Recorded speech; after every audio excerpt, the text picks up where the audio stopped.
سلام كبرات تخاتاتلتي داسنا اكسترا كمتي كل جزيه نبلو ابز اوان علم بتكنولوجي تراغا ابزلات اللي بمن قد انترنت زقبر متفا كومدما مدنقر بتعم بزحون درجه معلتا وزقاتم ترئيو كويني زركب از سرق دما مبزحته جزيه اب ገንዘብ ዘተኮረ ኮይኑ ካብዚ ወጻኢ ግና ካልእ ፍልይ ዝበለ ሎምሎም ስርቀ ከተብሎ እትኽእል ኢንተርኔት ከይተጀመረ ዝጀመረ ምስራቅ ውልቃዊ ሓበሬታ እዩ ንኣብነት ከዓ ኣብ 2016 ኣብ ሕብራት መንግስታት ኣሜሪካ ከምኡ ድማ ዓባይ ብሪጣንያ ዝነበረ ፍሉይ ኣጋጣሚ እንተነይሩ ኣብ ብሪጣንያ ካብ ኤውሮጳዊ ሕብረት ንምውፃእ ዝካየድ ምርጫ ኣብ ኣሜሪካ ድማ ድሕሪ ኦባማ ፕሬዝደንት እቲ ሃገር መን ኮነ ኣብ ዝብል ኣብ መንጎ ትራምፕን ከምኡ ድማ ሂላሪ ክሊንተን ዝተኻየደ ምርጫ እዩ ነይሩ ዕቤት ከምኡ ድማ ጽልዋ ናይ ክልተ ሃገራት ሪኢኻ እዚ ምርጫ ብጣዕሚ ኣገዳስን ንብዙሓት ሃገራት ከዓ ጸላውን ዝነበረ ኣብቲ ግዜ ድማ ሓንቲ ካምብሪጅ ኣናሊቲካ ትበሃል ትካል ኣብቲ ምርጫ ኢዳ ብምእታው ካብ ፌስቡክ ብዝሰረቐቶ ከምኡውን ከም ሓበሬታ ገሊኦም ብዝተዋሃበቶ ውልቃዊ ሓበሬታት ኣብዛ ኣገዳሲ ዝነበረ ምርጫ ዓብ ጽልዋ ክትገብርን ድሕሪኡ ኣብ ዝነበረ ዓመታት ከዓ ብዙሕ ክሳራ ከተስዕብ ከምኡ ድማ መዛረቤት ማሕበረሰብ ዓለም ክትከውንን እያ ክኢላ ነይራ ንሕጂ ኸ እዛ ትካል ብኸመይ ተመስሪታ بخمي كفيسبوك والقاو حبريتا سريقة بخمي كأبت مرجع عب صلوا نيروا كوم دما فيسبوك بخمي منقدي والقاو حبريتانا يسرق بخمي كخنتن كقولو نخقل زبل حطوتات زمن لستحستو كنرئي كنفتنينا قدني قنا ابزا چانل سابسكرايب لايك كومون نتدول بمطواق قدامو تخاتاتلتي معالتا وتحستو ناخد كونو بغبرن عدم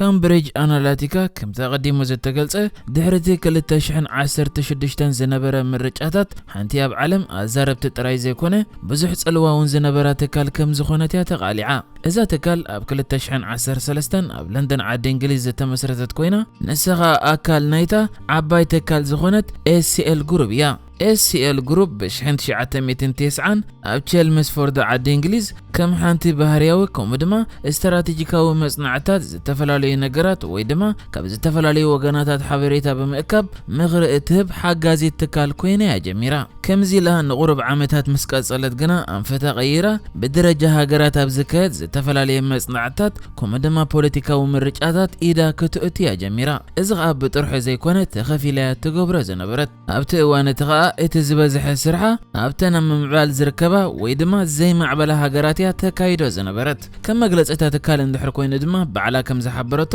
ኣብ ከባቢ 25 ሃገራት ኣብ ዝነበረ ምርጫታት ከም ዝተሳተፈትን ዕውት ስራሕ ከም ዝሰርሐትን ያገሊጻ እዚ ይኹን እምበር ካልኦት ጸብጸባት ከም ዝሕብሩ እታ ትካል ካብ እትምስረት ኣብ ውሽጢ 100 ሃገራት ከም ዝሰርሐት እዮም ዝገልጹ ገለ ካብዘን ሃገራት ንምጥቃስ ድማ ኬንያ ደቡብ ኣፍሪቃ ኣሜሪካ ኣርጀንቲና ኢንዶኔዥያ ኮሎምቢያ ዛምቢያ ታይላንድ ሲንጋፖር እንዳበልካ ክሳብ በዓል ኣውስትራልያ ዝበጽሕ ብዙሓት ሃገራት ዝጠቀስ ዝርዝር ክትጽውዕ ትኽእል ኢኻ ኣብዚ ዝመጽእ ሕቶ ድማ እቲ ትገብሮ ዝነበረት ሕጋዊ ድዩ ብኸመይከ ዝብል ኮይኑ መልሱኻ SCL ግሩፕ ካብ 9 ጀሚራ ክሳብ ማሕበራዊ ገጻት ኢንተርኔት ዝተጀመረሉ ግዜ ብሓንቲ ሰልፊ ናይ ሓንቲ ሃገር ገንዘብ ይኽፈላሞ ንሳብ ኣባላታ ገይራ ኣብቲ ህዝቢ ናይቲ ሃገር መጽናዕቲ ተካይድ ንኣብነት ዝተፈላልዩ ሕቶታት ዘለዎ ከም እወ ወይ ኖኖ መልሲ ዝወሃቡ ሕቶታት ኣዳልያ ንህዝቢ ተሓትትሞ ካብቲ ዝኣከበቶ ሕቶታት መጽናዕቲ ብምክያድ እቲ ሰልፊ እንታይ ዓይነት መዋዕውዒ ክጥቀም ኣለዎ ኣበይ ቦታ ካልእን ምኽሪ ትህብ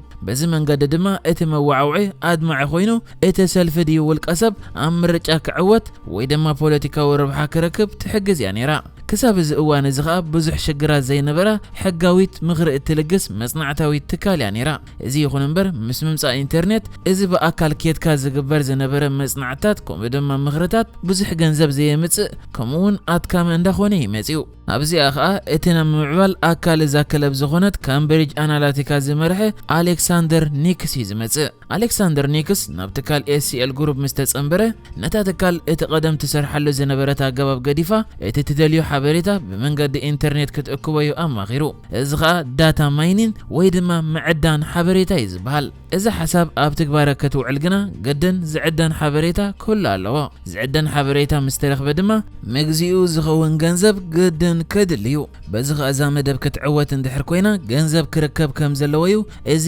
ኣሌክሳንደር ኒክስ ዝበሃል ኣባል ኤሲኤል ግሩፕ ዝተገንዘበ ኣሌክሳንደር ኒክስ ኣብ ትሽዑ ግዜ ምስ ሓደ ስቲቭ ባኖን ዝበሃል ኣሜሪካዊ ጽቡቕ ሌላ ይነይርዎ ስቲቭ ባኖን ከዓ እቲ ቀንዲ መራሒ ናይቲ ዶናልድ ትራምፕ ፕሬዚደንት ኮይኑ ንኽዕወት ዝግበር ዝነበረ ምውዕዋዕ ይነይሩ በዚ ኸ ስቲቭ ባኖን ኣብቲ ናይ ትራምፕ ምውዕዋዕ ገንዘብ ዘወፍዩ ዝነበሩ ብዙሓት ቢልዮኔራት ሌላ ነይርዎ ሓደ ካብዚኦም ድማ ሮበርት ሜርሰር ኮይኑ ነቲ ትራምፕ ዝመጻሉ ሰልፊ ሪፐብሊካን ከዓ ካብ 2006 ክሳብ ሕጂ ጥራይ 35 ሚሊዮን ዶላር ወፈያ ዝገበረ ቢልዮኔር ከም ዝኾነ ይዝግለጽ በዚ ድማ ኣሌክሳንደር ኒክስ ብመንገዲ ስቲቭ ባኖን ነዚ ቢልዮኔር ብምእማን ከባቢ 15 ሚሊዮን ዶላር ወፍሪ ምስ ረኸበ ኣብ 2013 ንካምብሪጅ ኣናላቲካ መስረተ በዚ ከዓ እቲ ቢልዮኔር ዝኾነ ሮበርት ሜርሰል ገለ ክፋል ኣብዛ ትካል ክውንን ይክኢሉ እዛ ትካል ድማ ኣብቲ መጀመርያ ብዙሕ ዘይትፈለጥ ዝነበረት እኳ እንተኾነት ኣብ 2016 ኣብ ሬፈረንደም ብሬክሲት ከምኡ ድማ ፕሬዚደንታዊ ምርጫ ኣሜሪካ ብዝገበረቶ ምትእትታው ግና ሽማ ሰማይ ክስቀልን ክሳብ ሕጋዊ ሕቶታት ክመጻን ይክኢሉ ኣብዚ ከዓ ክትምለስ ዘለዋ ሕቶ እንድሕራላ ብኸመይ ገይራያ ምትእትታው ገይራ ዝብል እዩ ነዚኣ ሕቶ ቅድሚ ምላስና ድማ እዛ ትካል ኣቐዲማ ማሕበራዊ ገጻት ኢንተርኔት ከምኡ ድማ ብሓፈሻ ኣብ ኢንተርኔት ሓደ መጽናዕቲ ኣካይዳ ነይራ ንሱ ከዓ ተጠቀምቲ ኢንተርኔት ካብቲ ኣብ ኢንተርኔት ዝሰርሕዎ ኩሉ ነገር ተመርኪሱ እዚ በዓል ዩቲዩብን ፌስቡክን ዝሰርሓሉ ዘሎ ሰብ ሰርሖ ብልሒ ወይ ድማ አርቲፊሻል ኢንተለጀንስ ባህር ናይቲ ሰብ ከምኡ ድማ ዝደልዮም ነገራት ክሳብ 95 ሚእታዊት ርጉጽነት ብዘለዎ ክፈልጥ ይኽእል ከም ዝኾነ ያፈሊጣ እዚኣ ዘይበርህተሉ ድማ ካልኣብነት ኣብዚ ኢንተርኔት ኣብ ገለ ዌብሳይት ኬትካ ገለ ትፍትሽ ትጸንሕሞ ኣብ ፌስቡክ መስከትካ ብዛዕባኡ መዋዕውዒ ይጸንሐካ ወይ ድማ ገለ ብዛዕባኡ ኣብ ኢንተርኔት ይኹን ወይ ድማ ክትዛረበሉ ዝጸንሐኻ ኣብ ዩቲዩብ ብዛዕባኡ መዋዕውዒ ይጸንሐካ ካልእ ካብዚ ብዝተፈልየ መንገዲ ድማ ንኣብነት ኣብ ፌስቡክ ብብዝሒ ናይ ሓደ ኣክሽን ፊልም ላይክ ትገብር እንድሕር ኮይንካ በቲ ናይ ፌስቡክ ናይ ቪድዮ ሸነኽ ኣክሽን ጥራይ ዝመጻካ ካልእ ተወሳኺ ኣብነት ድማ ኣብዚ ሕጂ ህቡብ ኮይኑ ዘሎ ቲክቶክ ዝበሃል ኣፕሊኬሽን ንናይ ኤርትራውያን ቪድዮ ጥራይ ንውሕ ዝበለ ግዜ ወይ ድማ ክሳብ ትውዳእ እንድሕር ትርኢ ኮይንካ ብብዝሒ ናይ ኤርትራውያን ቪድዮ ጥራይ ዝመጻካ እዚ ኩሉ ከዓ እቲ አርቲፊሻል ኢንተለጀንስ ወይ ድማ ሰብ ሰርሖ ብልሒ ዝበሃል ኣብዘን ኣፕሊኬሽናት ዘሎ ምዕባለ እዩ ዝገብሮ ካምብሪጅ ኣናላቲካ ድማ ነዚ ምዕባለ እዚኣ ኣብ ረብሓ ከተውዕል ዝኽኣለት ብኸመይ ናብ ረብሓ ኣውዒላቶ ንዝብል ሕቶ ድማ መብዛሕትኹም ተጠቀምቲ ፌስቡክ ከም ምዃንኩም መጠን ኣብቲ ኣፕሊኬሽን ሓደ ግዜ ድሕሪ 20 ዓመት እንታይ ክትከውን ኢኻ ኣብዚ ጠዊቕካ ፍለጥ ዝመጽእ ዓመት እንታይ ክትውንን ኢኻ ኣብዚ ጠዊቕካ ፍለጥ ነየናይ ተዋሳኣይ ትመስል ክትፈልጥ ኣብዚ ጠዊቕካ ፍለጥ ክሳብ ክንደይ ዕድመ ኣብዚ ዓለም ክትጸንሕ ኢኻ ንኽትፈልጥ ኣብዚ ጠዊቕካ ፍለጥ ወዘተ እንዳበልካ እንተ ሓሲብካዮ ትርጉም ዘይብሉ ብዙሓት ውልቀ ሰባት ክጥቀሙሉ ርኢኹም ትኾኑ ኢኹም ኣሌክሳንደር ኮጋን ዝበሃል ክኢላ ኮምፒውተር ድማ